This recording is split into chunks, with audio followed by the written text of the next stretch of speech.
Tout Moscou ne parle que guerre. L'un de mes deux frères est déjà à l'étranger.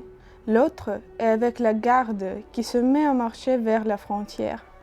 Notre cher empereur a quitté Pétersbourg et à ce printemps, comme lui-même exposé la précieuse existence aux chances de la guerre.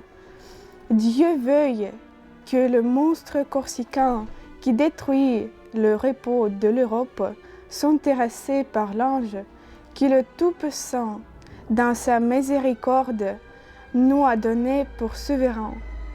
Sans parler de mes frères, cette guerre m'a privé d'une relation des plus chères à mon cœur.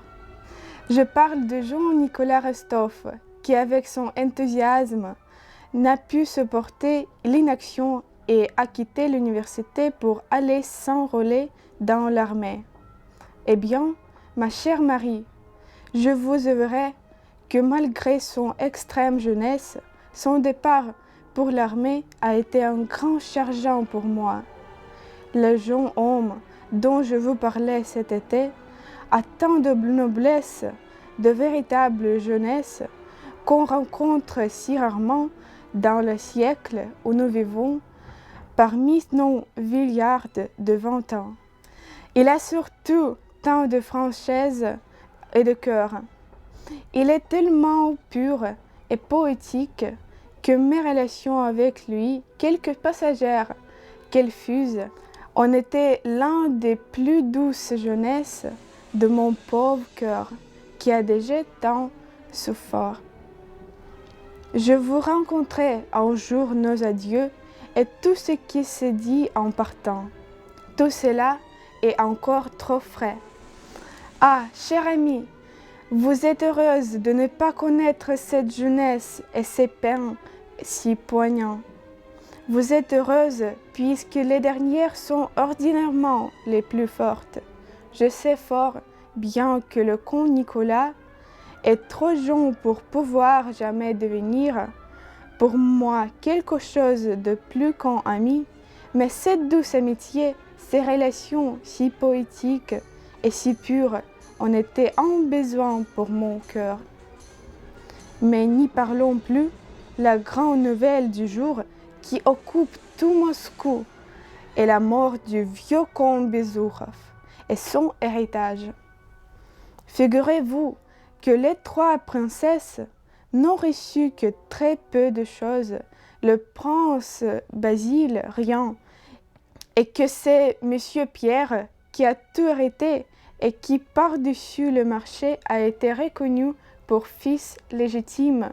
Par conséquent, comme Bezourov est possesseur de la plus belle fortune de la Russie. On prétend que le prince Basile a joué un très vilain rôle dans toute cette histoire et qu'il est reparti tout peineux pour Pétersbourg. Je vous avoue que je comprends très peu toutes ces affaires de legs et de testaments. Ce que je sais, c'est que depuis le jeune homme qui nous connaissons tous sous le nom de Monsieur Pierre, tout court est devenu comte Bezourov et possesseur de l'une des plus grandes fortunes de la Russie. Je m'amuse fort à observer les chargements de ton et des manières des mamans accablées, des filles à marier et des demoiselles elles-mêmes à l'égard de ces individus qui, par paressesse, m'a paru toujours être un pauvre sire. Comme on s'amuse depuis 2 ans à me donner des promis que je connais par le plus souvent la chronique matrimoniale de Moscou me fait comtesse Bezourova. Mais vous sentez bien que je ne soucie nullement de le devenir. À propos de mariage, savez-vous que tout dernièrement, la tante en général, Anna Mikhailovna, m'a confié sous le sceau de plus grands secrets un projet de mariage pour vous.